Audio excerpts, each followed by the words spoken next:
y'all? It's Lee. I'm Jordan. And this is the Mind Your Business podcast. Join us weekly to learn how to mind your business.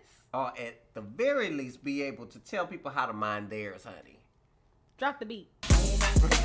Oh. Mind it, hope.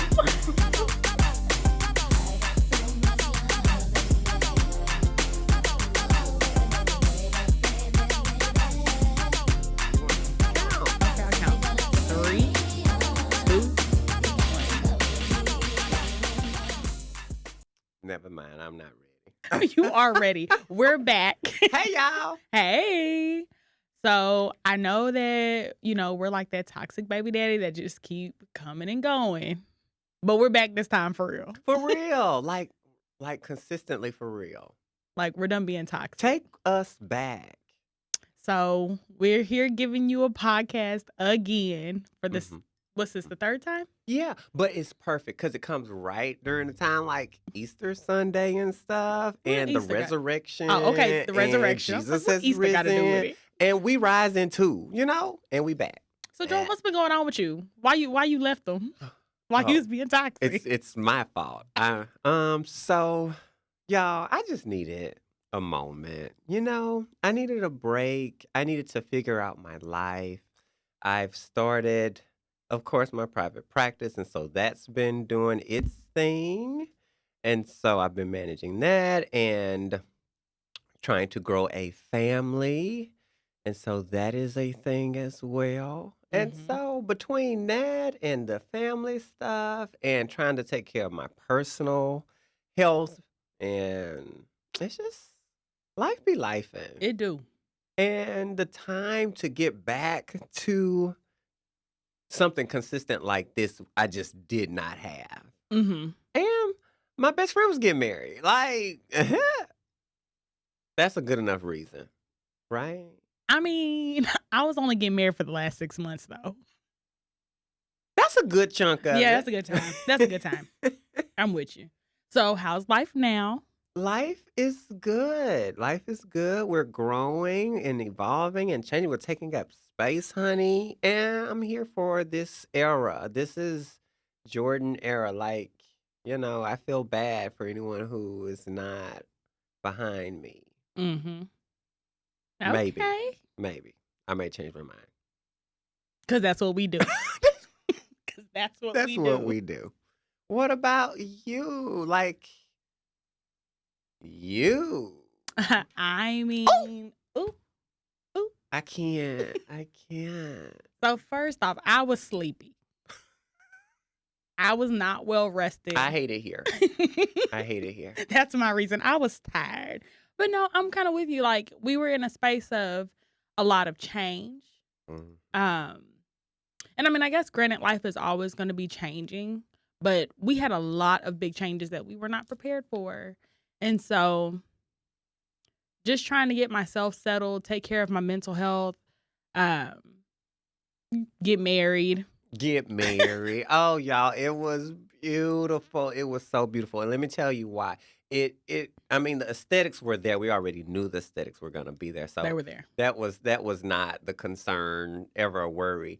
But just seeing true love in 2023. Okay. Like seeing it shine through and seeing someone, a beautiful couple that just overcome the odds and the obstacles of what it means to date and build love in this time. I was just inspired, honey.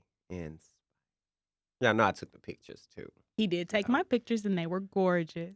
Oh, I think when we left, I don't even think me and Joy were dating. No, I think it happened quick, y'all. It happened quick. But when you know. I think it was like a new introduction. So we talked a little bit about it. We like touched it, but it was too hot for TV. Yeah. And so we left it. So it happened within a year. We were engaged in 6 months, married the next 6 months. And yeah, it's the best decision I've ever made. So, So yeah, just, I think that I needed to focus on me so that I could have that. Okay. I think had I not been focused on me, I probably would have still been out here doing some crazy stuff and probably would have missed my blessing. So I'm really happy that I took the time just to be still. Okay. And let let the butterflies come to me Mm-hmm. instead of out there trying to find them. Mm-hmm. And so, yeah, I got married and still working at the same place, still looking crazy. Well, what would they do without you? I don't know. They might want to figure it out because I'm quitting in October. Okay. So they might want to figure it out. Well, Private practice me, boom. honey. Okay. I enjoy it. I bet you do. I enjoy it quite a bit. I bet you do. Mm-hmm. I'm tired of running the codes and stuff. I just want to be at home. Okay. And I'll be sending you messages. I'll be like, she must be away from the computer. Friend, I'm fighting for my life. Mm-hmm. Okay. Mm-hmm. So, yeah, that's where we've been. If you don't know about me and Jordan, we are both licensed therapists. Oh, yeah. We forgot that part. We got to put that in there. Yeah. For the new folks. Yeah. Hey, y'all. Yeah, we're both licensed therapists. We love mental health. We love body wellness. And so we just come to try to, give our opinion on what's going on. We are here to help you figure out your business. But disclaimer, we're not your therapist. But we are not. No. If you feel like you need help, very clear. Seek you somebody that you pay for. But if you want me as a therapist, the doors are open. Something to think about therapy.com. Just like that. A little free advertising. But Okay. yeah. So what's our first story that we want to talk about? Ooh, I don't know. So you sent me. Oh, okay.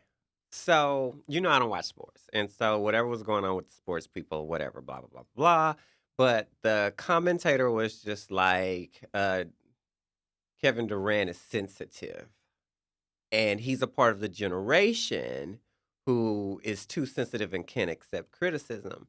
And I found that really interesting because I'm wondering, like, I understand what he is saying, but as a whole, thinking about our culture, are we shaming people for sharing their feelings and saying, I don't respect? Because he didn't even really say much about what Odu said in his response. It was really just kind of like a, your words don't mean anything to me type of response. But either way, are we shaming people for sharing their feelings? Well, I think here he's addressing two things that are kind of unrelated. You're addressing one individual sensitivity and then also putting it to a whole society. And I think those are two different things. Is. What you say, you may say something to me and I'm sensitive about that. What does that have to do with society? True. I'm talking about my feelings. True. Now, I do think people are very sensitive. Oh, no. What? I No. do. Okay, I think that break it down. We're in an era where you cannot say anything. You cannot say anything. Things that we're used to saying, people from all across the world are coming and getting you. And it's like, well, hold on. Because you've never cared about me saying it. You only care because you're listening to my music. You don't care when other people say it. And I think a really good example of that is the word spaz. A lot of people have gotten in trouble. Because Beyonce said it on... She said it on something. I know Lizzo said it. Okay. And, she went through and she changed it. And if that's what you feel compelled to do, by all means, then change the words. But something tells me that you didn't even know that it was an issue. True. And nobody else. And I think people pick and choose when they want to, like I saw somebody was mad at some rapper. I'd have to look it up. Was mad at some rapper about saying spaz. I'm like, but you weren't mad about him talking about killing everybody 2 sentences before? Like, how do we pick and choose? And I guess you could say like that word maybe relates to me having a mobility condition. And I understand that. I also understand that we don't always know where words come from. But I do think that we all use words that came from somewhere else. It's so kind of you kind of have to give some grace there. That when this word came out 300 years ago, that's what it meant. And over time, that has been kind of muddled down. Now, I know people will, argue that there's a certain word. I'm like, and you go say it if you want to. True. You say it and you take whatever consequences come from you saying it in whatever environment. But I do think that we as a people are you cannot say anything. Okay. You cannot do anything.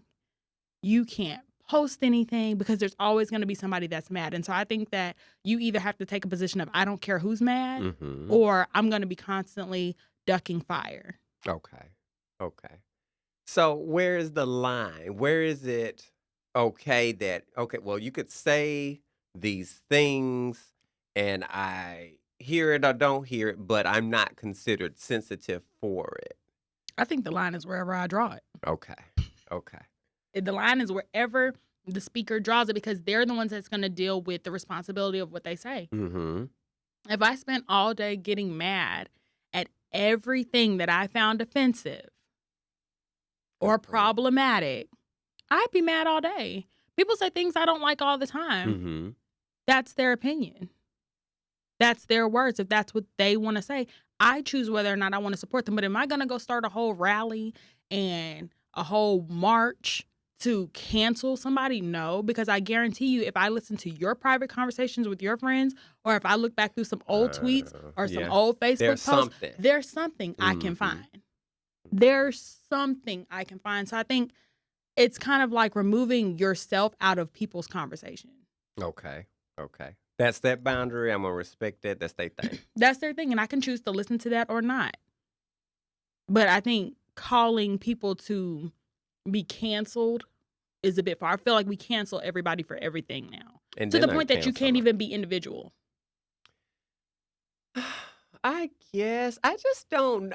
I am weary of sports in general and the sports culture and hypermasculinity, and I should be able to say anything and your feelings not get hurt, or and because they're people too, they get feelings, they get emotions, they get to express those. And just because I express my emotions or I'm a little bit dramatic, not me, this is not about me because I'm not dramatic, like, I doesn't mean I didn't hear you or hear what you meant to say or get the purpose of the statement, but it still hurts my feelings. Don't I have a place to say that? And you do. Everybody has a place to take up. And so if somebody says something, if a sports commentator says something about an athlete and they say that hurt my feelings, I guess those are the two things that we're dealing with. This is how they felt and this is how you felt. But don't be calling them sensitive. No, or you can still call. I mean, I guess it's like, I'm a very people gonna do what they gonna do. True. And I think when you are in the limelight, like these athletes are and highly regarded, they're celebrities, you're gonna get whatever people want to say about you. And sometimes it sucks. Sometimes it sucks. Sometimes you don't agree. And you have every right to bounce back, say what you want to say. And then your words are just going to be out there. And I mean, there's no right or wrong here. That's the end result. It'd be like, oh, it's just a bunch of words on the internet. Got it. Yeah. Maybe a video. I mean, it's just, whatever it's going to be. I mean, I guess you can spend all day fighting the comments, or you can just be like, okay. Your salary versus mine. In this case, I don't know which one's bigger. I don't know which one is either. I was trying to do some calculating. I was just like, but as a homie who been in the game a long time, he may got a little cash in him, but don't worry about that. And I think you also have to understand, in some positions, you're going to be criticized. You literally have a that's job a good point. Where performance is, I mean, I guess that's any job, but like your physical performance on the court is a thing. True. And so people are going to have something to say. You go out there and people boo you every week. Okay. So it's just kind of like, There you go.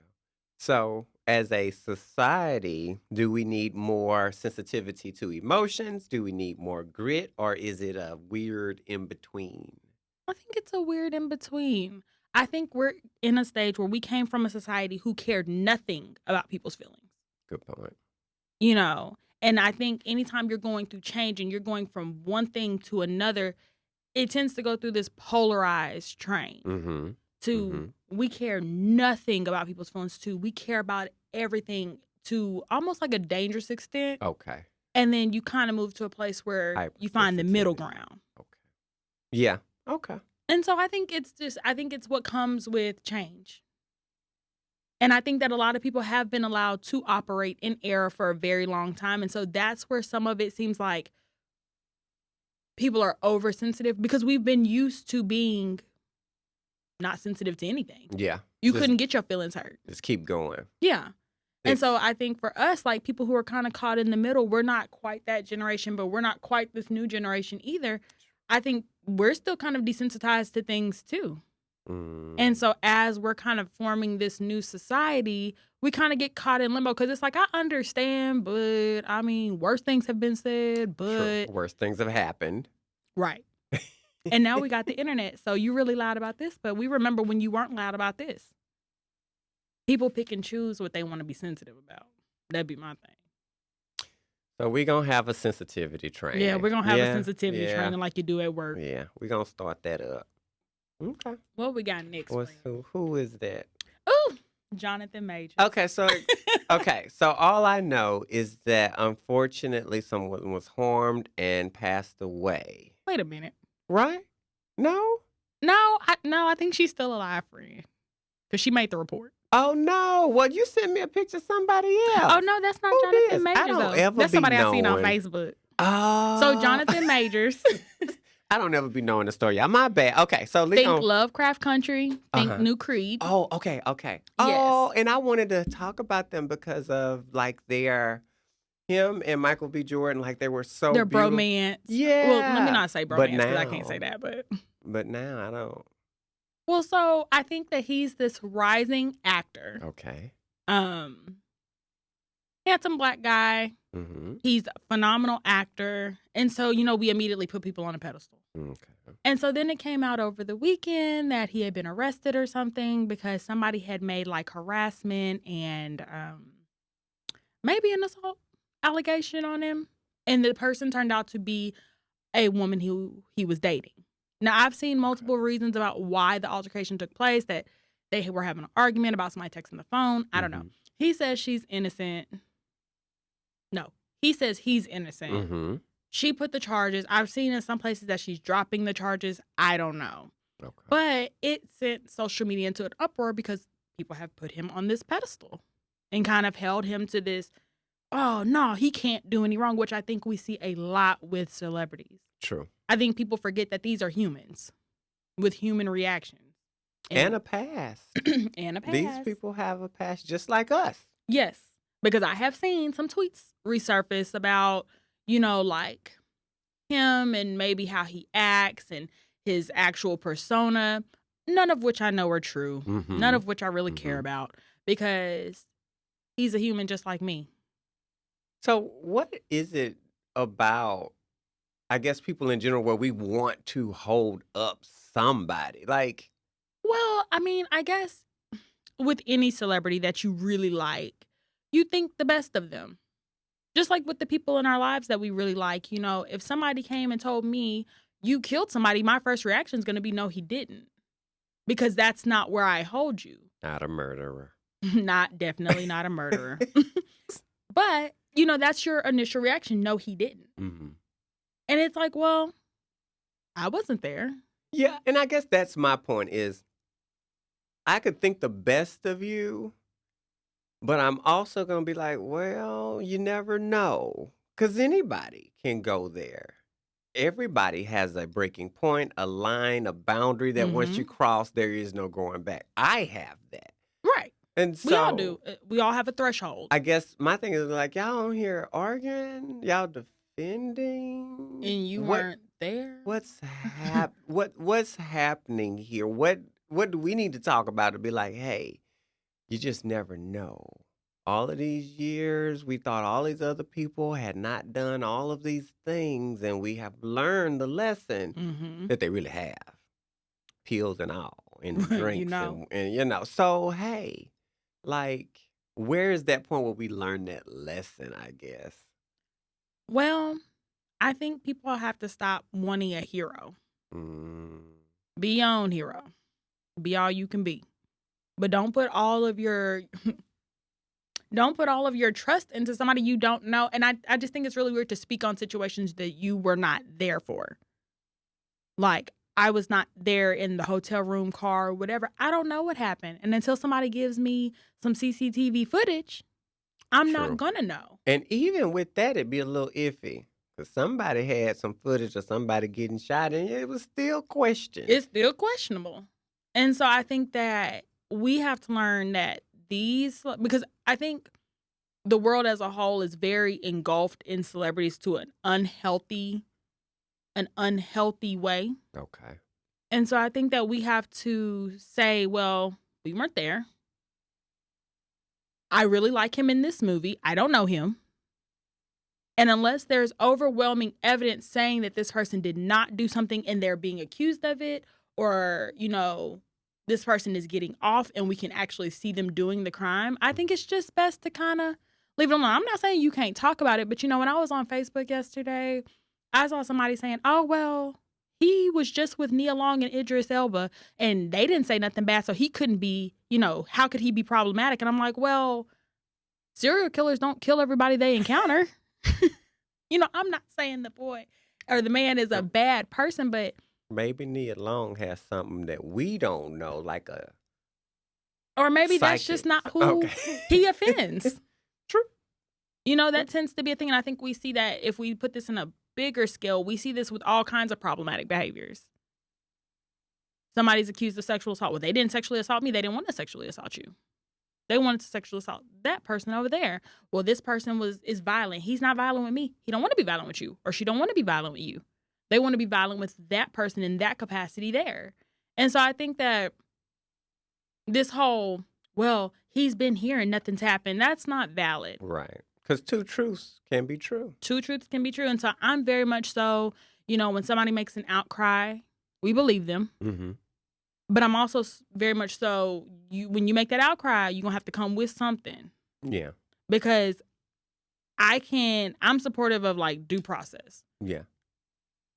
If somebody did something, I want them to get whatever is within the law as their punishment. If they didn't do it and you lying, I think you should be punished. But ultimately, I ain't on the jury, I ain't the judge, and I ain't the lawyer. So me sitting over here crying on Facebook is not going to do anything.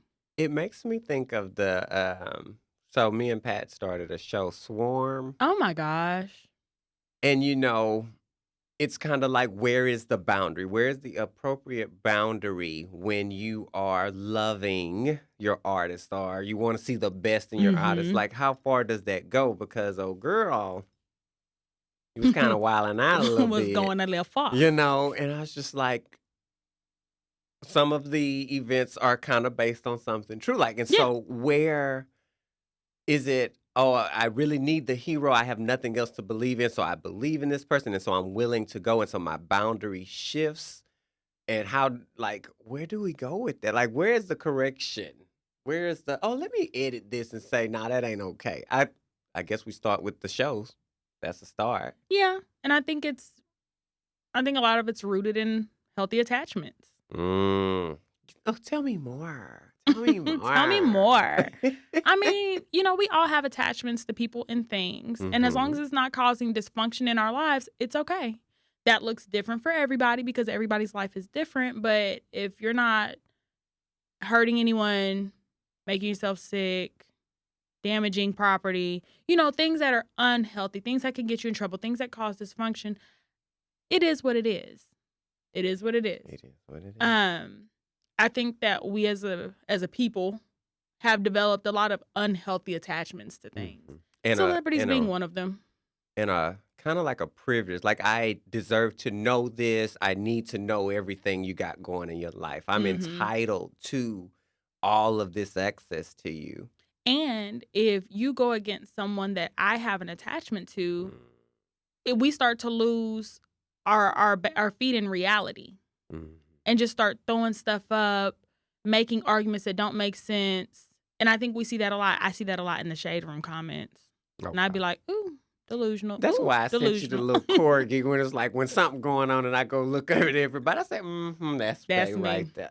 I read every comment. I got to see what's going on. But yeah, I think that we just are so engulfed. Celebrities are such a big part of our lives. And it may be to an unhealthy fashion. I think one of the biggest attachment things we saw was with the R. Kelly thing. And do I still listen to the music? No, you're a bad person if you listen to the music. And it's you can separate. I ain't telling nobody what to do. If you want to listen to, sex weed, I guess you should go turn it on. How else you going to listen to it? Yeah. And if you can't separate, then don't listen to it. Then don't listen to it. If you think that every time you hear this, you're going to be listening to songs about child pedophilia, do what you need to do to protect you. But I think starting these crusades online and letting it engulf you, and this is the only topic you can talk about, just a little weird. It's getting a little over involved. Yeah. We need some boundaries. Yeah, sweep your own door. Well, I hope it works. I hope it work out for everybody involved. Yeah. I hope like whatever that means, whatever that looks like. Whoever wasn't doing stuff, I hope that you come out on top. That's that Wanna on that. be on top? Okay, just like that. My bad. So what's next, friend? I don't know, because my computer be locking up and then I can't see. Hold on, let me see. God. Boom. And then we boom. Oh, okay. So apparently there is a thing called, hold on, the Bristle reaction. Okay, so tell me about that, because I started walking the dogs this morning. Oh. And so... so according to what I do know, keep in mind, I am not the research person. Lee is. Yes. But from what I did read limitedly, it's you pretty much having a strong reaction to your partner's touch because you have acclimated or been conditioned not to have it. And so a therapist went on TikTok and was like, hey, here's how to keep the passion going in a long-term marriage. Here's how to, continue having sex, and diving into that part is give in to the tongue kisses, give in to the touches, give in to whatever, even if it is against your feelings that you don't want it or you're not in the mood, it's going to lead to being in the mood. The opposite of that is, of course, you touch me and I'm like, oh, ew. I don't want it. Okay. What you think? Because you might, the relationship guru. I think some of that is true. Okay. I think some of that is true. I would definitely need to watch it and see what she's talking about. Mm-hmm. Because some of that sounds like giving into discomfort. And so I think you definitely need to make sure that your partner's advances that you're giving into are healthy. Mm-hmm. And that they make sense. That makes sense part. Yeah, because if we're in the grocery store and you think I'm finna tongue kiss you down, you dizzy. Like, I'm not finna do that, which would create further discomfort. Mm-hmm. And so I think that it's something that you definitely need to ease into. Because I think if you're giving into something and you're discomforted, that doesn't, just because you keep doing it doesn't mean that you're going to become comfortable with it. And so you might be a little awkward, you may be a little timid, which could make for a weird sescapade. And it just begs to, the question has to be asked, like, is there a bigger conversation to be had? If you're feeling discomfort with my touch, and we've been together for, I don't know, however long, what's changed? Or has nothing changed? What's going on with us? Right. And, I encourage it. Have those conversations. Those conversations make a difference. What I was into sexually 10 years ago may not be what I'm into today. Right. You may not know how to approach me. Right. And so I think that that's a really good point, that we evolve as people. Even in relationships, we don't automatically sync with our partner. And so there may be something, maybe now I'm into BDSM and you're looking at me like, that goes against my standards. Mm-hmm. Whether it be from a trauma or whatever. And I'm all about working on your traumas to be more free. But there's just some things, some people don't want to be choked. Some people don't want to be whipped. And nothing you say is going to make me comfortable with that. True. And so I think if it's getting to a point where we seem out of sync in our sexual desires, it's time for a conversation. It's time for a conversation of how can we both be fulfilled and comfortable and feel adequate and be together? Mm-hmm. Or has that changed so much? And maybe I think when you start having those conversations, you start to realize other things may have changed. And we may need to look at some things, whatever those things may be for you. I'm not saying the first option is to break up, but whatever that may be for you. But I do get what she's saying. Being open to the experience and allowing the oven to heat. Right. Mm-hmm. And I will say, and I'll give y'all a little tea. Okay. I will say, as a person who works a lot, my first reaction a lot of time is like, I'm just so tired. Mm-hmm. I don't really have time. I don't really feel like it.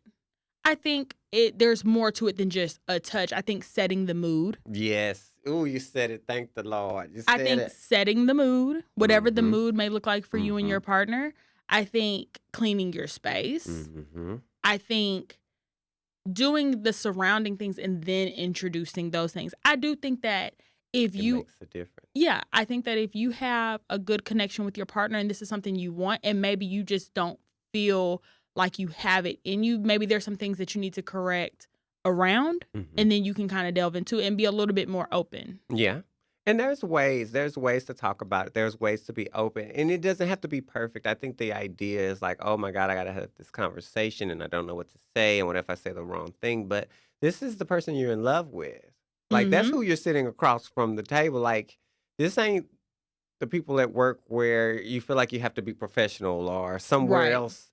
This is Bae. This is the person who hopefully knows all your dirty draws, your secrets. Right. And I think being realistic. Mm-hmm. I think that's a big thing. I was having this conversation with one of my coworkers, being realistic about what sex looks like. Which we do not We are have not realistic. an idea, right? And I think that leads to a decreased libido, if you'll say, if we're taking all the other measures out, because I think we live in a very TikTok, Facebook, Instagram influencer type world where we're watching people's lives and people are filming themselves getting out the bed all seductive with their hair already done, that kind of thing. And that's not real life. The lies, honey, the lies. And that's not real life. I mean, maybe here and there those things are, functional, but that's not real life. Oh, we were having sex for 3 hours. Who was? Who got 3 hours to give, honey? Because let me tell you something. I got to go to work. I got to cook. I'm tired. It's hot. I got to clean. I think. My back hurt. Right. Because we're in our 30s. My knees don't work like they used to. And so I think being realistic with yourself and your partner about what does sex actually look like. For some people, sex may be 10 minutes. Mm-hmm. And here and there, we have a little 30, 45 minute, whatever. But 10 minutes is pretty healthy for us. Mm-hmm. What is it that we like to do? What is it that you like to do? Instead of just looking on your phone all day, looking at a screen and thinking, oh, well, this is how it's supposed to go. And if it doesn't go this way, I'm not sexy. I'm not desired. I'm not this. I'm not that.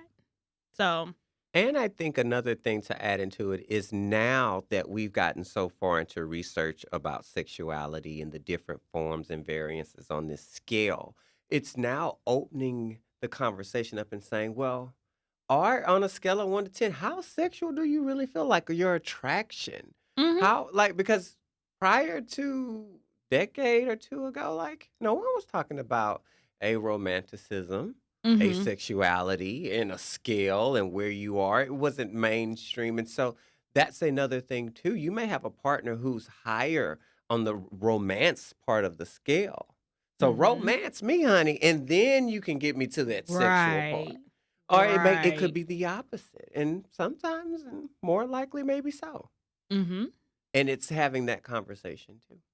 But, I was having a conversation with my best friend and we were talking about porn. Okay. And she said that she had saw maybe like a TikTok or I don't know, something. And it was saying how porn can be unhealthy when watched every day because it teaches your body instant sexual arousal. Mm-hmm. Mm-hmm. And that's not how real life happens. You don't have an opening credit scene. True. In real life. True. And so I do think that a lot of people think that sex is instant. And in some cases it may be, but I think especially as we get older and our needs become greater and more in-depth and less shallow, coming home and the house is clean and, oh, the food is ready. And let there be a candle. There's a candle, so now my senses are engaged. I'm visually seeing a clean house. I don't feel like I have a burden on me. I think that, for a lot of people, is kind of what gets it going. Mm-hmm. Mm-hmm. Because most of the time, we're thinking about a schedule. Right. I got stuff to do. What's next? And so you've just eliminated stuff off of my schedule. If I want to fall on the couch and be sexy, I can do it because it's not a pile of clothes there. True. And it's not even like... if you did it on the clothes, it'd be funny. I hope you rewash them. I'd hope you rewash them. But, it's not like, oh, well, we got to stop because we got to pick these clothes up off the couch and go put these over here. And, now I didn't seen something I need to clean up and pick up, and now you're getting away from it. I think. Don't add a kid in there. Don't add a kid in there. A kid Daddy, in there hollering. What? Right. What?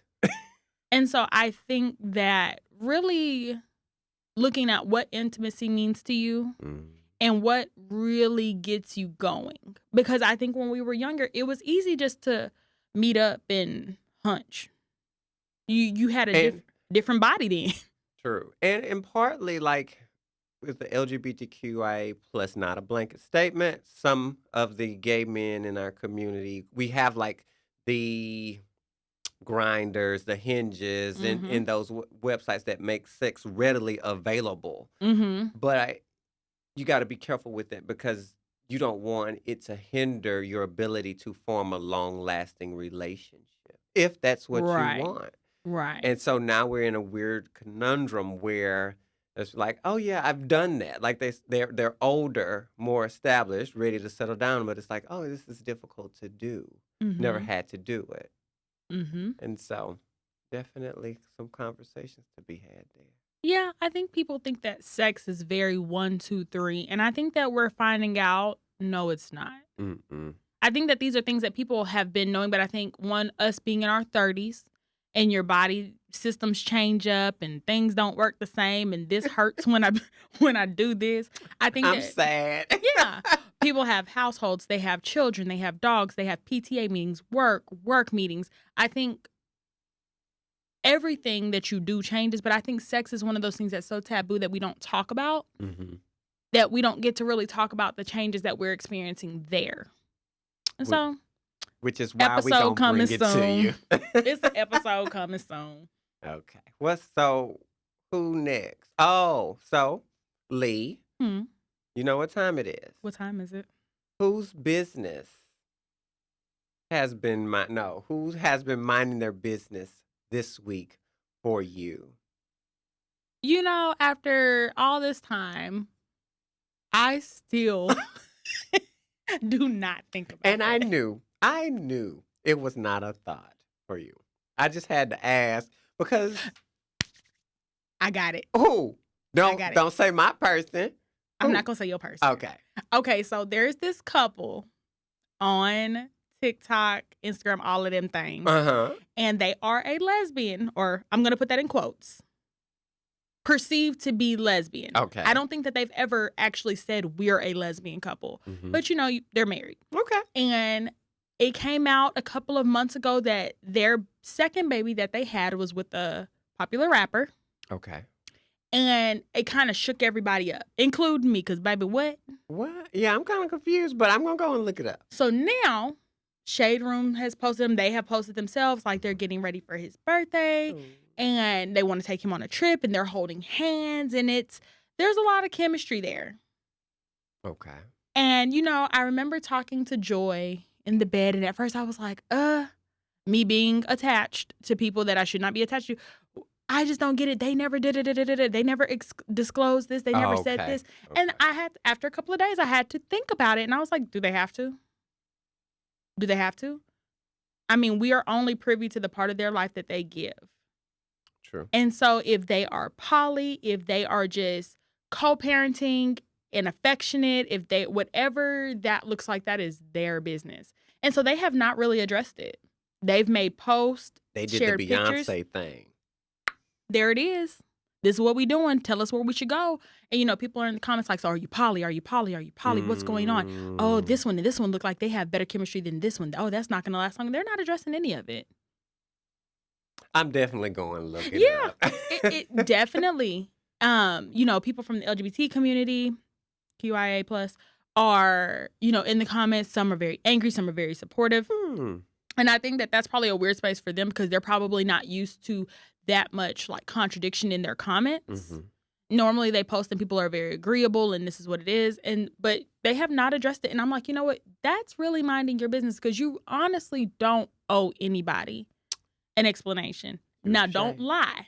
That's the only time when you start lying and then, then it's kind of like, well, maybe you should explain that. But they've never said, and I think in like thinking to myself, these people have never said what they are, what they aren't. They've never said how they were going to achieve certain goals.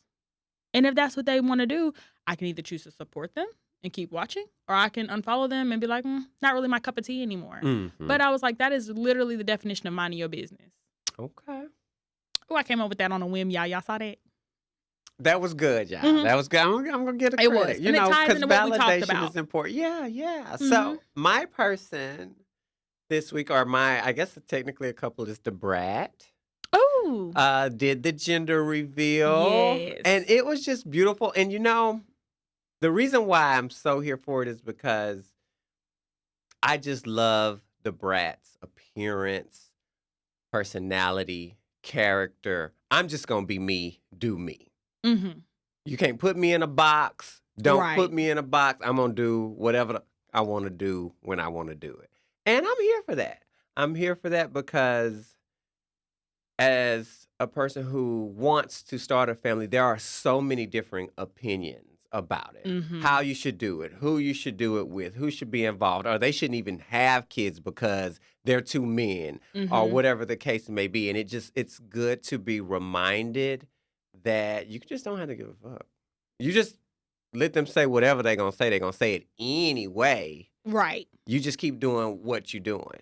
And even if you do it their way, they're going to say you didn't do it their way, the right way. True. So, yeah, I definitely saw they had their gender reveal. Yes. They're having a little boy. Yes. And I was like, that's so good. And I'm happy you're doing what you want to do. Mm-hmm. Mm-hmm. Do we consider the brat a stud? I mean, she's never labeled herself, so I don't label her. Yeah. I just be like, she's a woman that likes other women. Yeah. Whatever that's. I think that the labels, I think we kind of need to get away from labels a bit. Mm-hmm. Because me and Joy have this conversation a lot. Mm-hmm. Because she's masculine presenting with her nails done, likes makeup, you know, and it's kind of like, why do you have to be a label? True. Just know that this is me, and then I'm gonna be whatever I give you. And this is my space. Right. This is the space that I occupy. Stay out my space. Stay up out of it. Because then when you put somebody in a label and they do something that doesn't fit the label, it's a problem. Yeah. Yeah. So I think that that's a very kind of like young LGBTQIA plus thing to want to have a label. I think labels make us feel secure. Okay. And define. Because a lot of us walk around here really anxious about not knowing ourselves. Right. And the label helps with that. But then when you get older, you realize that what you adopted as your label just really does not define you wholeheartedly. Right. Things change. I know being a young lesbian in these streets, I want a stud. Mm-hmm. And the stud has to be popping this, it at this, the red and that. light. You know? With my friends, hanging out the window. And then I think now, as I've gotten older, I'm just kind of like, I like women. And I like who I mesh with. And if I mesh with them, I like what you do. But, you know, being young, it was, I'm a femme and I have to date studs. Then it was, I'm a femme and I like femmes. And then it was, well, I like stems. And I mean, I still have my set of characteristics that I like. I just don't feel the need to put a label on them. Makes sense. And I think I've been quite a few places on that journey. And I think I'm just happy being me. There you go. And, okay. Whatever that looks like. Y'all be y'all. You be you, I'm going to be me. And we could be together and be you and me. Right. I'm writing a song.